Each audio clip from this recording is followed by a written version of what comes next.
नमस्कार। Chemistry classes with Rajesh Gaur में आप लोगों का स्वागत है। Good morning, good evening and good afternoon all students. Start the chemistry chapter chemical kinetics और आपका हेडिंग मिल रहा है pseudo unimolecular reaction. What is the pseudo unimolecular reaction?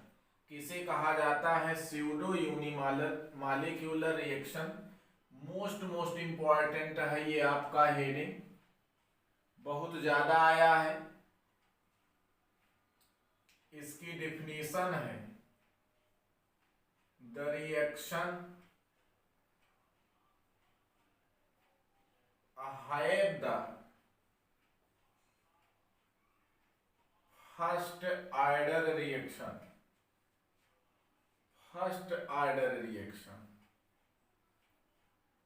but molecularity more than one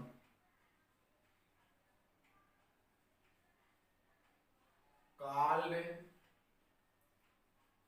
pseudo unimolecular reaction. तो ये है आपका pseudo unimolecular reaction. किसे कहा गया है आपका?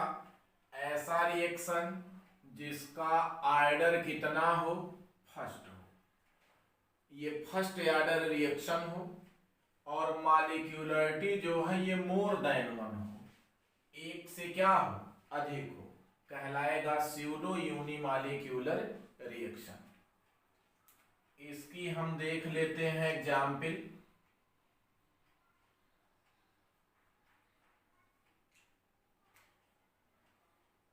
इनवर्जन ऑफ केन शुगर का हाइड्रोलिसिस कराते हैं। C12H22O11 react with water, presence of acidic medium to form C6H12O6 plus C6H12O6 called glucose and fructose. Molecular formula of same glucose and fructose but functional group differ होते हैं, एक दूसरे के isomer भी हैं। ये है आपका केन शुगर। अब यहां देखते हैं 1 मॉलिक्यूल इसका है और 1 मोल वाटर का है, तो आपका हो गया मॉलिक्यूलरिटी इक्वल टू 1 और प्लस 1 इक्वल टू 2, और इसे आप लिखते हैं बाई मॉलिक्यूलर रिएक्शन। क्या है? By molecular. बट हम जानते हैं अकॉर्डिंग टू रेट लॉ के according dx/dt equal to k C12H22O11 concentration और इनटू H2O कंसंट्रेशन। हमने देखा कि इसके कंसंट्रेशन को इंक्रीज किया जाए तो रेट ऑफ रिएक्शन पर कोई इफेक्ट नहीं पड़ता, डिक्रीज किया जाए तब भी कोई इफेक्ट नहीं पड़ता, इसलिए पावर में हो गया 0 और पावर 0 इक्वल टू होता है 1 के। तो आ गया आपका के C12H22O11 कंसंट्रेशन। एक ही रिएक्टेंट का कंसंट्रेशन रेट ऑफ रिएक्शन को अफेक्टेड कर रहा है, इसलिए ये हो गया आपका फर्स्ट ऑर्डर रिएक्शन। तो आपका फर्स्ट ऑर्डर रिएक्शन है जबकि मालिक्यूलरिटी क्या है, more than one, means by molecular है, डाई मालिक्यूलर है, तो इसे कहेंगे आप, यही क्या है, स्यूडो यूनिमालिक्यूलर रिएक्शन है। ऐसे reaction, the reaction have the first order reaction, order first हो बट मालिक्यूलरिटी मोर देन वन हो, तो कहलाएगा स्यूडो यूनिमालिक्यूलर रिएक्शन। एग्जाम्पल आप बदल सकते हैं इसका, सेकेंड लिख लेते हैं, हाइड्रोलिसिस ऑफ एस्टर। एस्टर का नाम लिख लीजिए, CH3 COO2H5, ethyl acetate react with water to form acetic acid and ethyl alcohol, acetic acid और प्लस आपका एथिल एल्कोहल बन जाता है। तो एसिटिक एसिड है और आपका एथिल एल्कोहल है। हम बात करेंगे रिएक्टेंट की, 1 मोल वाटर 1 मोल एथिल एसीटेट, सो मालिक्यूलरिटी क्या हुआ, बाई मालिक्यूलरिटी। रेट ला लगाते हैं तो यहां आपका आ जाता है CH3 COOH का कंसंट्रेशन और यहां आ जाता है H2O का कंसंट्रेशन। ये आपका H2O concentration rate of reaction को इफेक्टेड नहीं करता है, इसलिए पावर 1 ये एथिल एसीटेट का कंसंट्रेशन इंक्रीज करने से रेट ऑफ रिएक्शन इंक्रीज हो जाता है, डिक्रीज किया जाए डिक्रीज हो जाता है, अर्थात ये है आपका फर्स्ट ऑर्डर रिएक्शन। तो आपका ऑर्डर फर्स्ट हो, मालिक्यूलरिटी मोर देन वन हो, इसी का नाम है pseudo unimolecular reaction. Most important for all boards, ये बोर्डों में बहुत आता है लिखने को, pseudo unimolecular reaction. What is the pseudo unimolecular reaction with the examples.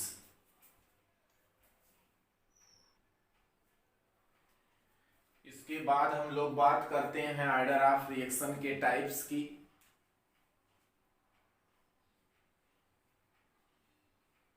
Types of order of reactions, हमें पढ़ना है 4 type, 4 types of order of reaction. 4 में कौन कौन सा है, फर्स्ट 0 ऑर्डर रिएक्शन, सेकेंड है आपका first order reaction, second order reaction, और फोर्थ है आपका third order reaction. Many kinds of order of reaction or 4 type of order of reaction, 0 first second and third। इसमें से बात करते हैं हम लोग 0 ऑर्डर रिएक्शन की।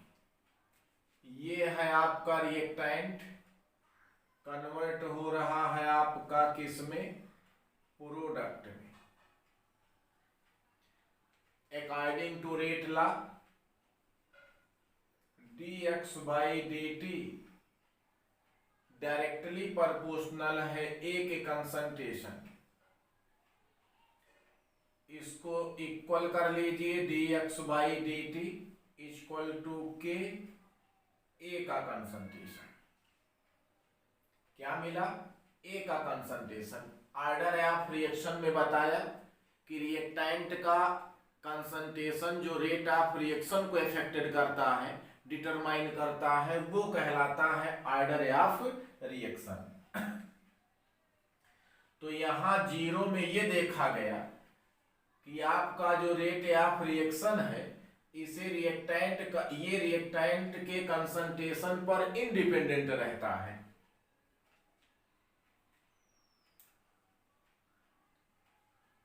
Rate of reaction in depended on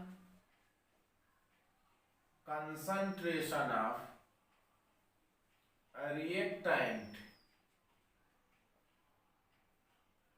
reactant is known as zero order reaction। तो zero order reaction क्या है? ये जो है आपका रिएक्टेंट के कंसंट्रेशन पर डिपेंड नहीं करता, इंडिपेंडेंट होता है। तो ये पावर में कर लेंगे कितना? जीरो।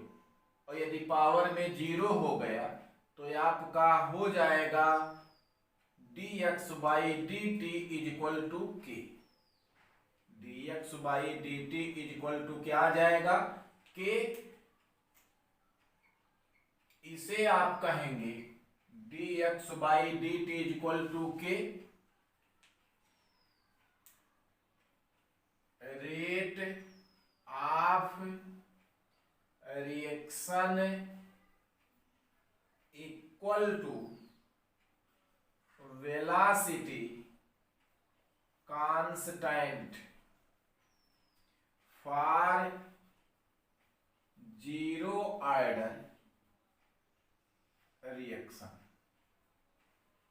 जीरो ऑर्डर रिएक्शन के लिए आपका rate constant rate of reaction के क्या होगा?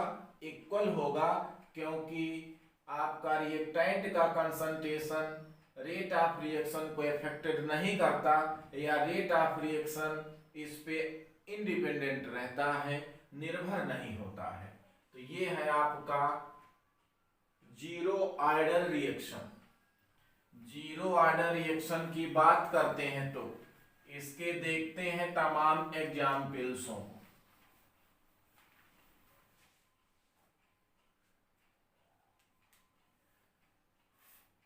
यहां बात करते हैं हम एग्जाम्पल्स की। फर्स्ट एग्जाम्पल है सिंथेसिस ऑफ HI। HI का synthesis H2 plus I2 is equal to HI। ये आपके गैसियस स्टेट में है। बात करते हैं हम, यहां लिख लेते हैं HNO। ये है आपका most important presence of light. Light के प्रेजेंस में जो रिएक्शन होते हैं वो जीरो ऑर्डर रिएक्शन होता है। तो यहां पर हम लिख लेते हैं dx/dt is equal to k H2 का कंसंट्रेशन I2 का कंसंट्रेशन, और इसकी पावर कर लेंगे zero. Rate of reaction independent concentration of reactant, then dx/dt is equal to k। आप कह सकते हैं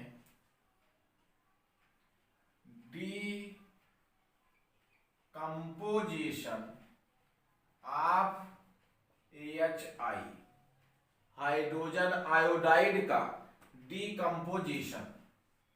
तो ये है HI। ये कैटालिट्स गोल्ड के प्रेजेंस में H2 और I2 में आपका डीकम्पोज हो जाता है। According to rate law dx/dt equal to k।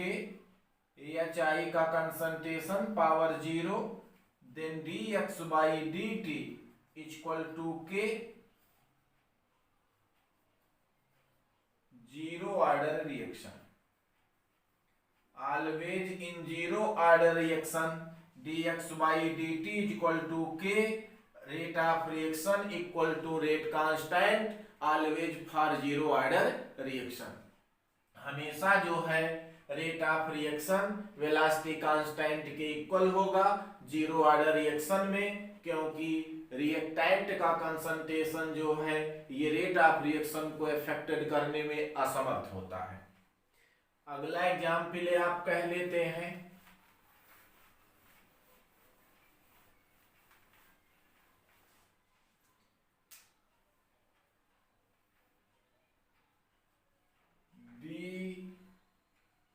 decomposition of ammonia on the surface of molybdenum। ये है आपका अमोनिया NH3, इसका करा देते हैं मॉलिब्डेनम कैटालिट्स के प्रेजेंस में डिकम्पोजिशन। ये होता है N2 half N2 plus 3/2 AH2 according to rate law dx by dt is equal to k, ammonia का concentration power 0, then dx by dt is equal to k for zero order reaction। तो इस प्रकार बहुत सारे examples हैं zero order reaction के। आप कह सकते हो डिकम्पोजिशन ऑफ नाइट्रोजन ऑक्साइड, और नाइट्रोजन ऑक्साइड में आपका N2O बताया, ये है आपका नाइट्रस ऑक्साइड या इसे कहा जाता है लाफिंग गैस। ये है आपका एक न्यूट्रल ऑक्साइड, मोस्ट इंपॉर्टेंट, ये आपको मिलता है N2O लाफिंग गैस। ये आया हुआ क्वेश्चन है नीट का, आया हुआ है BHU इंट्रेंस का, आया हुआ है आपका जी में N2O nitrous oxide is a neutral oxide. इसका यदि डिकम्पोजिशन किया जाए तो N2O जो है N2 और प्लस हाफ O2 में डिकम्पोज हो जाता है। इसके लिए dx by dt equal to k, N2O का कंसंट्रेशन और power 0, then dx by dt is equal to k for zero order reaction. तो ऐसे एग्जाम्पल्स हैं आपके किसके, जीरो ऑर्डर रिएक्शन के। इसको हटा देते हैं। ये है आपका CH3COCH3 जिसे कहा जाता है एसीटोन। रिएक्शन कराते हैं ब्रोमीन से, प्रेजेंस ऑफ लाइट। CH3 यहां था, एक हाइड्रोजन रिप्लेस कर दीजिए CH2, COCH3। ये है आपका डिस्प्लेसमेंट रिएक्शन और इसका नाम है आपका ब्रोमो एसीटोन। क्या है, ब्रोमो एसीटोन। यहां लिखिए rate of reaction equal to k, CH3COCH3 power 0, bromine concentration power 0, then dx by dt equal to k means zero order reaction. Always in zero order reaction rate of reaction always equal to velocity constant. ये आपके बहुत सारे examples हैं किसके, zero order reaction के।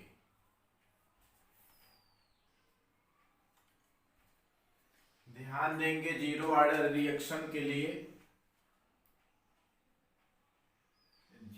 Zero order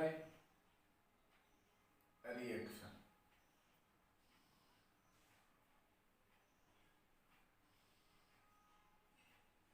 consider a general reaction A converted into product according to definition of zero order reaction. मान लेते हैं एक सामान्य रिएक्शन है, ए कन्वर्ट हो रहा है प्रोडक्ट में।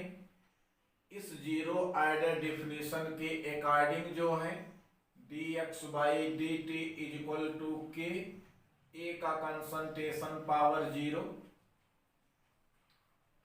के is equal to velocity constant. के यहाँ क्या है? वेलोसिटी कांस्टेंट है।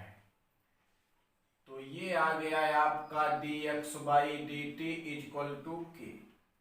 बताया always in zero order reaction rate of reaction equal to velocity constant.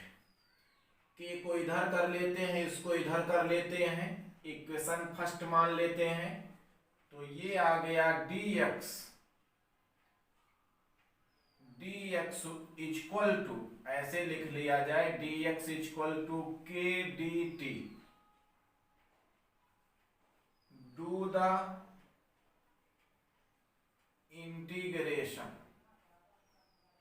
इसका कर लेते हैं integration, dx equal to K D T. ये है इंटीग्रेशन चिन्ह, साइन। तो आ गया x equal to K T plus C. C क्या है? C equal to integration constant, integration constant. बात करते हैं if t is equal to zero.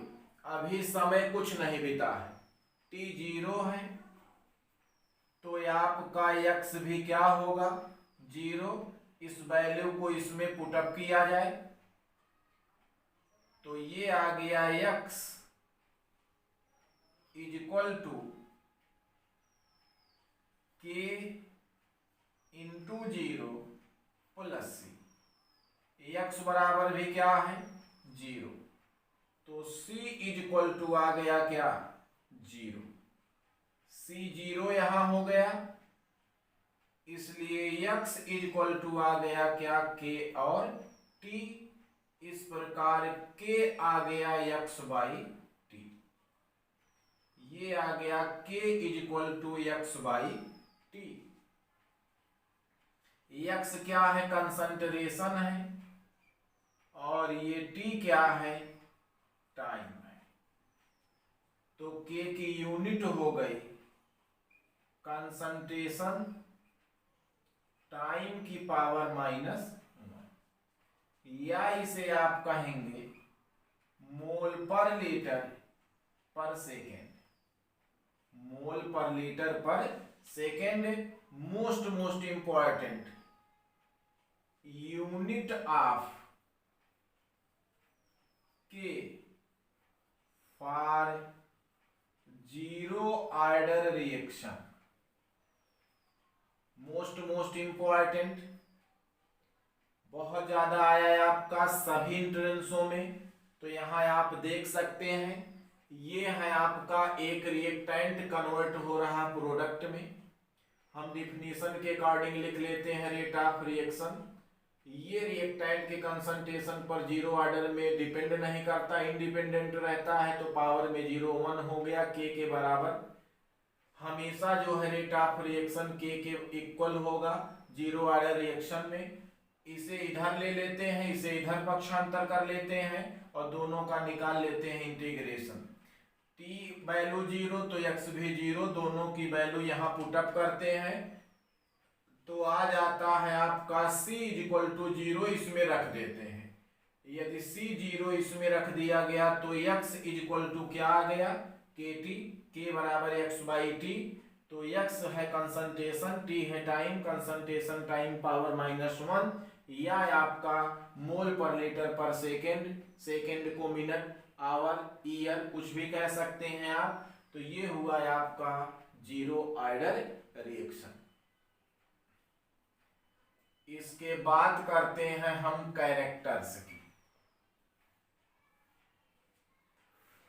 Most important है इसका कैरेक्टर, और कैरेक्टर में 3 चीजों पे बात करेंगे।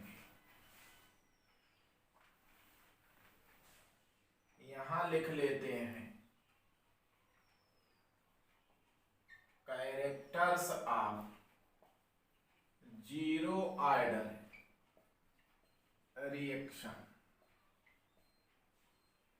कितने character, 3। Zero order reaction independent on concentration of reactant. पहली चीज, ये रिएक्टेंट के कंसंट्रेशन पर इंडिपेंडेंट रहता है, इंडिपेंडेंट रहता है, ये है आपका जीरो ऑर्डर रिएक्शन।